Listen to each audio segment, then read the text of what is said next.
So over the last lectures and modules, you learned a lot about Redux. I'm now on redux.js.org, the official page of the Redux package. And always keep in mind, Redux is a standalone framework or library. It's not part of React. But of course, it's commonly used with React, which is why you find a lot of Redux plus React resources on that official Redux page too. Of course, you're taking the course to learn stuff by viewing videos. Redux, however, has so many use cases and possible adjustments you can look into that I strongly recommend having a look at this page if you feel like your current approach has you stuck or your reducer functions are exploding.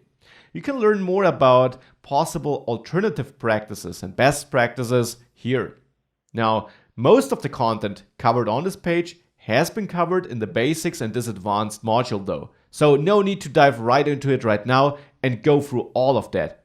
Just see it as a fallback page you can go ahead and look at if something is unclear or there is some use case where you're not sure how to handle it.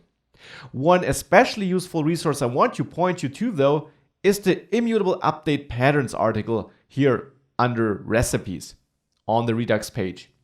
If you click on it, you'll learn more about how you update nested objects and arrays immutably.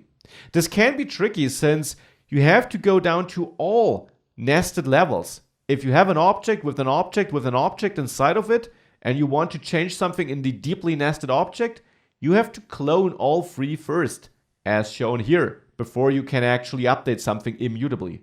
And you can see some patterns and examples in this article.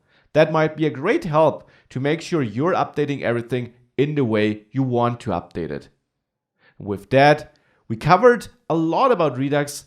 It's time to move on to the course project again and update that too.